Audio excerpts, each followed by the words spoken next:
हाँ, तो सभी लोग ये टॉपिक जो है आप लोग पढ़ लीजिए, प्रिपरेशन ऑफ सॉल्ट्स। ठीक है, पिछले साल तक डिलीटेड टॉपिक था, अब की बार आ गया है। ठीक है, हम क्या कह रहे हैं कि शांत रहो। दीपक देखो बेटा, इसके अंदर प्रिपरेशन ऑफ सॉल्ट्स में पहला टॉपिक डालो न्यूट्रलाइजेशन रिएक्शंस। हाँ, पहला न्यूट्रलाइजेशन रिएक्शन। लड़कियों बिल्कुल बातें मत करो, चलो।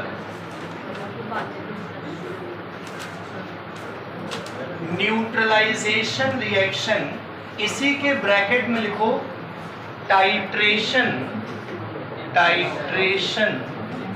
Of an acidic solution with base या विद एल्कली।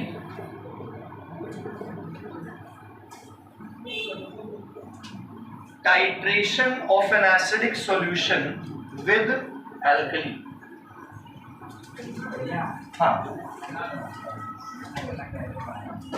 अलग अलग करके पढ़ाएं। अरे 10th तक की खासियत ही यही है कि लगभग एक जैसे हैं। देखो, हाँ बता, देखो न्यूट्रलाइजेशन बेटा सब लोग समझ लेना। न्यूट्रलाइजेशन का मतलब होता है, मानस देखना बेटा, एसिड और एक बेस मिलके क्या बनाता है, सॉल्ट और वाटर बनाता है। एक सिंपल सी रिएक्शन है, NaOH plus HNO3 sodium hydroxide plus nitric acid forms NaNO3 plus H और OH क्या बना देगा, सोडियम नाइट्रेट बन गया। ठीक है, अब हमको ये बताओ, आप लोगों को हमने एक सॉल्युबिलिटी टेबल बताई होगी, ऑल नाइट्रेट्स आर सॉल्युबल, तो ये क्या है, सॉल्युबल सॉल्ट। कौन सी सॉल्ट है, सॉल्युबल सॉल्ट, सही है। या फिर अमोनियम हाइड्रोक्साइड प्लस कोई एसिड बोल दो, H2SO4, तो NH4 whole twice SO4 plus 2H और 2OH क्या बना देंगे, सही है। सभी सल्फेट्स पानी में नहीं घुलते, सभी सल्फेट्स पानी में, लेकिन कौन से घुलते हैं, अमोनियम के, सोडियम के, पोटेशियम के। अखंडा सुन रहे हो, सभी सल्फेट्स पानी में नहीं घुलते। अगर यहाँ लेड सल्फेट लिखा होता तो पानी में नहीं घुलता अखंडा, लेकिन सोडियम का सल्फेट है या अमोनियम का है या पोटेशियम का है तो ये पानी में, ये भी सॉल्युबल इन वाटर। ठीक है, फिर अगला सवाल है, देखो बेटा, अमोनियम, नमन, अमोनियम कार्बोनेट का फॉर्मूला बोलो।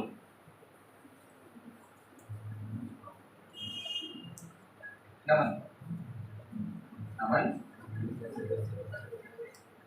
आओ बेटा, तकलीफ वाली बात है।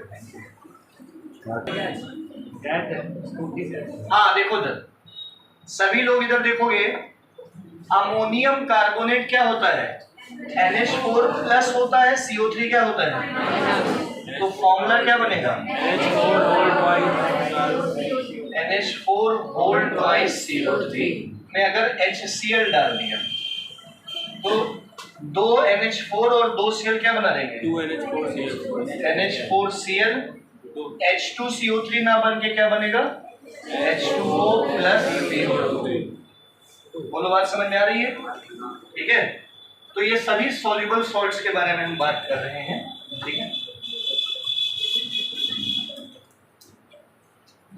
किसी को कोई समस्या? अब एक बात समझो यहाँ पे, अनक, टाइट्रेशन और न्यूट्रलाइजेशन में अंतर क्या है? अनक, टाइट्रेशन होता है वो OH का होता है, मतलब टेक्निकली एल्कली वाले की, सही है। आप सब लोग देखो बेटा, हम लोग को 10th तक केवल एल्कलीज पढ़ना है, बेसिस सारे नहीं पढ़ने हैं। मैंने आपको बताया था बेसिस जो होते हैं वो 2 प्रकार के होते हैं, अल्कलाइन बेस होता है जो सॉल्युबल इन वाटर होता है, और नॉन अल्कलाइन होता है जो पानी में। तो 10th तक हमें कौन सा बेस पढ़ना है? अल्कलाइन ही पढ़ना है जो पानी में सॉल्युबल है। तो अगर अल्कली, देख लो ये alkali alkali alkali, that is those base which are soluble in, react with solution of acid, form salt and water. The reaction is known as titration, which is also a neutralization reaction. नहीं समझ पाए मेरी बात? मतलब neutralisation reaction में क्या होता है मानस, कि कोई भी एसिड कोई भी बेस से कंबाइन करके सॉल्ट और वाटर बना सकता है, लेकिन टाइट्रेशन में acid plus alkali form salt and water. अब ये टाइट्रेशन क्या है? ये एक स्पेशल मेथड है, हम लोग एनालिटिकल केमिस्ट्री में पढ़ते हैं क्लास 11th के। क्लास 11th में जब जाओगे तो एक्सपेरिमेंट करोगे टाइट्रेशन के, एंड पॉइंट मेथड्स होते हैं टाइट्रेशन के वॉल्यूमेट्रिक एनालिसिस में। हमें वो सब नहीं पढ़ना है, हमारा मकसद क्या है? टाइट्रेशन एक प्रकार का क्या है? लेकिन टाइट्रेशन में स्पेसिफिकली एल्कली और एसिड कंबाइन करते हैं। कौन कौन? एल्कली और एसिड। अगर अगर अगर अगर अगर मैंने CaO, कोई लाइन तो पानी में घुल जाता है, zinc hydroxide, ZnOH whole twice, ये पानी में नहीं घुलेगा। तो अब इसको अगर हम एसिड से रिएक्ट करेंगे तो ZnCl2 प्लस H2O बनेगा। तो अब ये न्यूट्रलाइजेशन रिएक्शन है, टाइट्रेशन नहीं है। बात समझ में आ गई ना? Titration neutralisation. अब देखो, ये ऊपर वाली जो 3 रिएक्शन थी ये मैंने बताई टाइट्रेशन है, मतलब अ पार्ट ऑफ न्यूट्रलाइजेशन। अब अगली जो रिएक्शंस हम बताएंगे ये केवल क्या है? न्यूट्रलाइजेशन। हटा दें, केवल न्यूट्रलाइजेशन। तो देखो सब लोग ध्यान दो बेटा, FeO फेरस ऑक्साइड, देखना FeO क्या है? हर्ष ध्यान दो, ferrous oxide is insoluble in water, इसीलिए जब ये एसिड से कंबाइन करेगा तो बनाएगा फेरस सल्फेट प्लस पानी। तो ये कौन सी रिएक्शन हुई? न्यूट्रलाइजेशन। ठीक है, तो FeO हो गया, PbO हो गया, एसिड से रिएक्ट करा दो, PbCl2 बनाएगा और H2O बनाएगा, न्यूट्रलाइजेशन रिएक्शन। बात समझ में आ रही है? फिर देखो आदित्य, इनके ऑक्साइड्स पानी में नहीं घुलते, इनके हाइड्रोक्साइड्स भी पानी में नहीं घुलते। मतलब अगर FeOH की होल ट्वाइस की रिएक्शन भी अगर आप H2SO4 से कराते हो तो भी ये न्यूट्रलाइजेशन रिएक्शन ही है, टाइट्रेशन नहीं है। या PbOH का होल ट्वाइस रिएक्शन कराते हो तो भी ये न्यूट्रलाइजेशन है, टाइट्रेशन नहीं है। बात समझ आ रही है? बहुत बढ़िया। अच्छा, मान लो लिखा हुआ है FeCO3 फेरस कार्बोनेट, तो ये भी पानी में नहीं घुलता। All carbonates are insoluble except sodium, potassium, ammonium, तो ये भी पानी में नहीं घुलेगा। और अगर दीपक भैया ये HCl से रिएक्ट करता है दीपक भैया, तो FeCl2 बनेगा दीपक भैया, H2CO3 ना बन के क्या बनेगा? H2O plus CO2 turns lime water milky with brisk effervescences, है ना? ये न्यूट्रलाइजेशन है कि टाइट्रेशन है? क्योंकि ये नहीं घुलता पानी में। ठीक बात है, क्लियर हो गया होगा सबको टाइट्रेशन न्यूट्रलाइजेशन। बहुत बढ़िया, आगे बढ़ते हैं। स्पेसिफिकली लिखना कॉपी में। चलो, तो हम लोगों ने एक प्रकार की रिएक्शन पढ़ ली जिसमें 2 प्रकार हो गए। अगली रिएक्शन देखो, action of metals on mineral acids, action of active metals, action of active metals on mineral acids,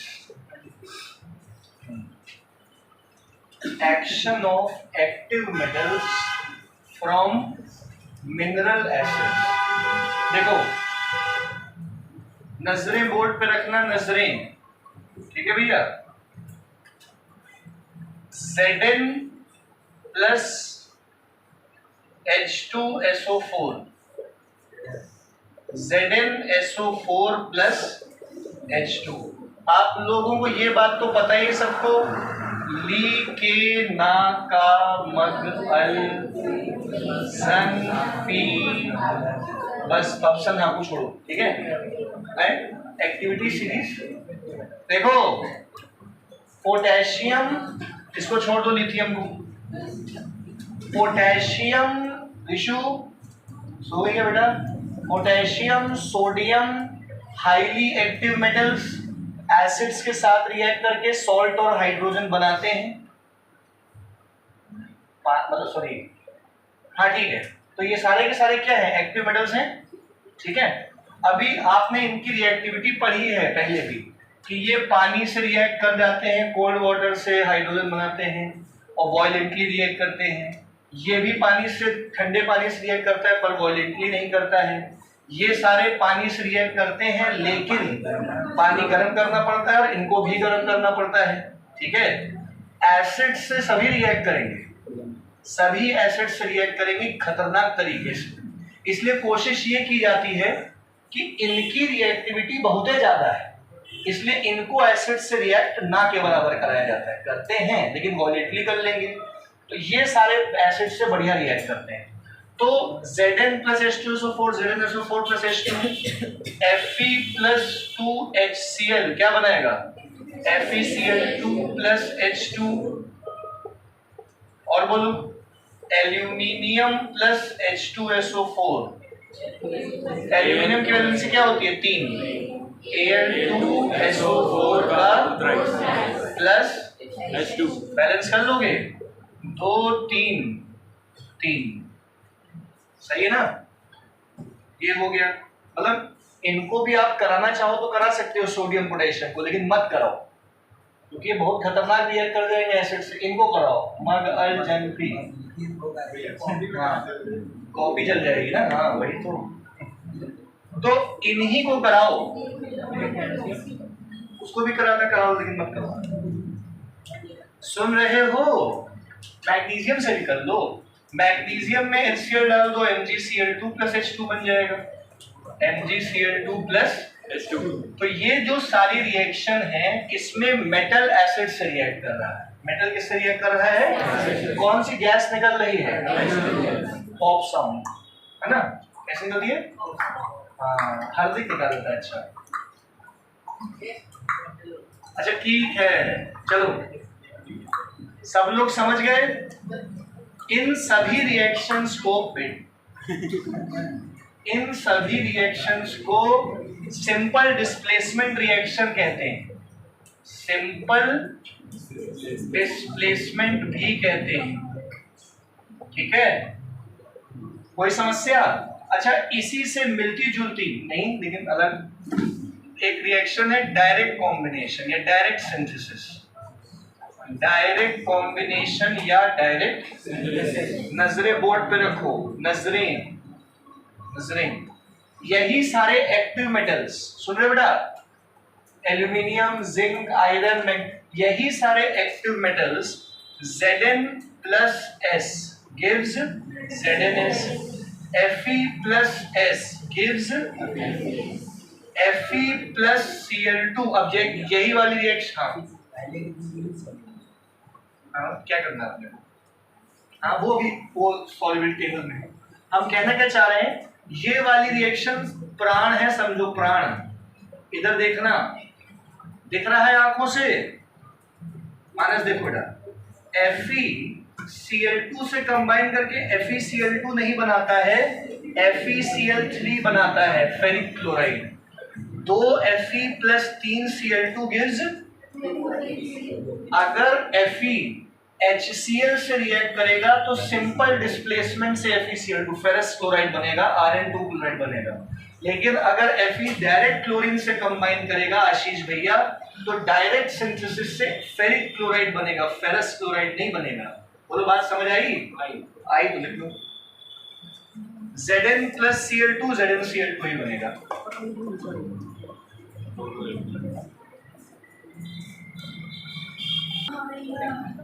क्या बोला? FeCl2 बनेगा सिंपल डिस्प्लेसमेंट से, FeCl3 बनेगा डायरेक्ट कॉम्बिनेशन से, डायरेक्ट सिंथेसिस से। अगली लिखो, अगली लिखो।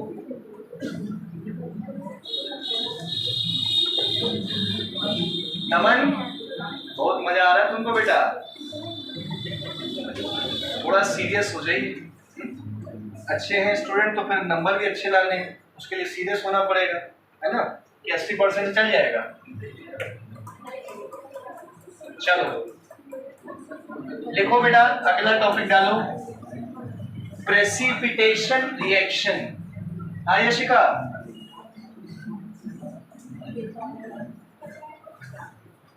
पानी चाहिए? पानी दो बेटा। देखो, अच्छा अभी रुक जाओ, 2 मिनट रुक जाओ, तुम देखो मानस बेटा, precipitation reaction. Anushka, precipitation reaction यानी कि वो रिएक्शन जिसमें एक ऐसा प्रोडक्ट बन रहा है जो सॉल्युबल नहीं है, मतलब प्रेसिपिटेट है। बोला है, ठीक। हमने क्या बोला? एक ऐसी रिएक्शन जिसमें एक ऐसा प्रोडक्ट फॉर्म हो रहा है जो सॉल्युबल नहीं है।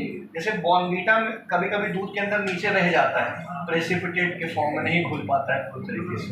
तो प्रेसिपिटेट का मतलब वो चीज जो पानी में ना घुल पाए, है ना मयंक भैया? तो देखो, प्रेसिपिटेशन रिएक्शन ब्रैकेट में double decomposition reaction, precipitation reaction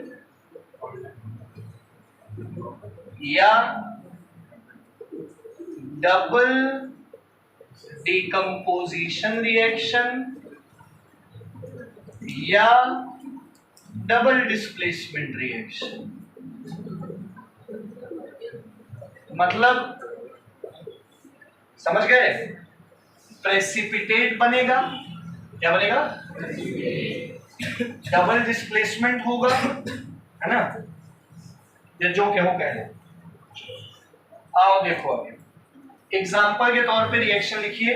ये बेटा, calcium chloride plus sodium sulphate बनाएगा कैल्शियम सल्फेट प्लस 2Na और 2Cl क्या बना देगा? 2NaCl। 2NaCl, तो कैल्शियम सल्फेट बन गया, है ना?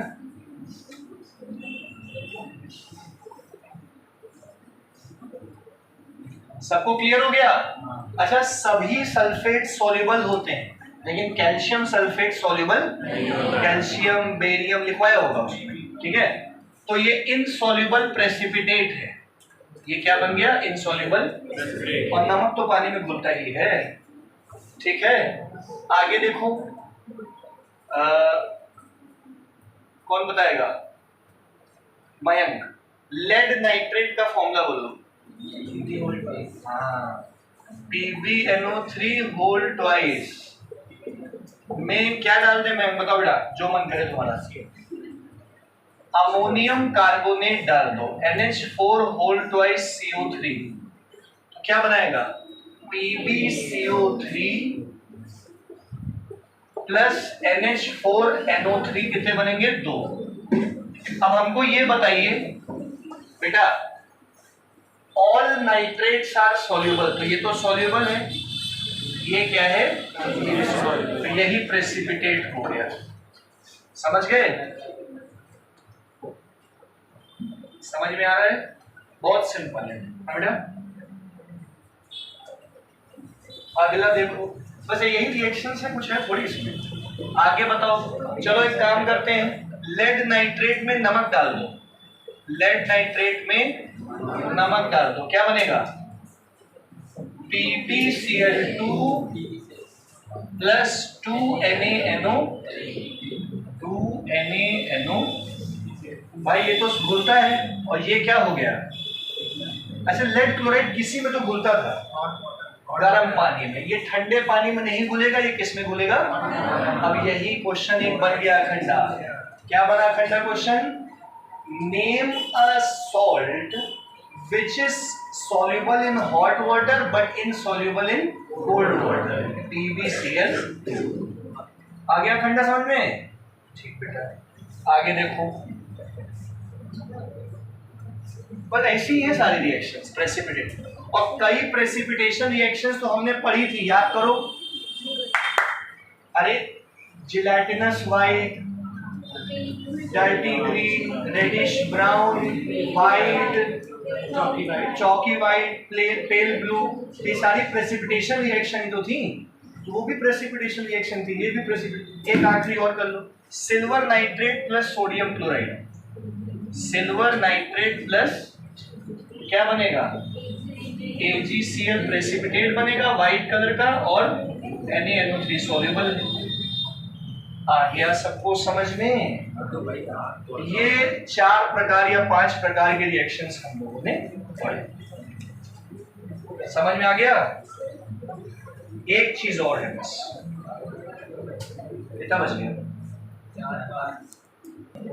बस एक चीज और।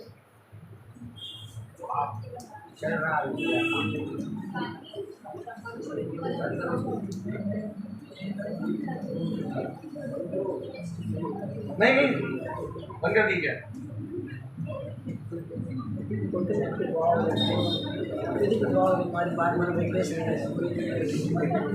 सभी लोग एक चीज नोट करके लिखो, नोट करके मतलब अलग से एक्सेप्शन करके लिख लो। To prepare insoluble PbCO3, to prepare insoluble PbCO3 from another insoluble salt PbO, from another insoluble substance PbO। मतलब एक insoluble substance से एक insoluble substance बनाना है। फिर से बोले? अच्छा, अभी तक हम लोगों ने जितनी भी डबल डिकम्पोजिशन रिएक्शन पढ़ी हैं, है ना, उनमें से इस तरफ चीजें सॉल्युबल थी, इधर ये क्या हो जाता था भाई, 2 चीजें घुलेंगी मतलब वो सॉल्युबल थी ना। लेकिन अब जो हमने आपको लिखवाया है इसमें PbO भी इनसॉल्युबल है, और जो बनाना है PbCO3 वो भी क्या है? तो इनसॉल्युबल से इनसॉल्युबल बनाने के लिए पहले इस इनसॉल्युबल को सुनना, पहले इस इनसॉल्युबल को एक ऐसी सॉल्ट बनाएंगे जो सॉल्युबल होती है। All nitrates are soluble. तो पहले PbO से हम क्या बनाएंगे? PbNO3 का होल ट्वाइस, फिर PbNO3 के होल ट्वाइस से क्या बनाएंगे? PbCO3 बनाएंगे। बोलो समझ आया कि नहीं आया? तो अगर इनसॉल्युबल से इनसॉल्युबल बनाना है तो पहले इनसॉल्युबल से क्या बनाओगे, फिर उस इनसॉल्युबल से इनसॉल्युबल बनाओगे। तो बताओ भाई, PbO से PbNO3 होल ट्वाइस कैसे बनाओगे? HNO3 डाल दो या NaNO3 डाल दो, तो H2O अलग हो जाएगा। नहीं समझ पाए? और PbNO3 के होल ट्वाइस से PbCO3 कैसे बनाओगे? Na2CO3 डाल दो, ये 2 ठो Na 2 ठो NO3 के साथ कंबाइन करके बना लेंगे और PbCO3 बन जाएगा। वो नहीं समझ में आया? सबको क्लियर हो गया?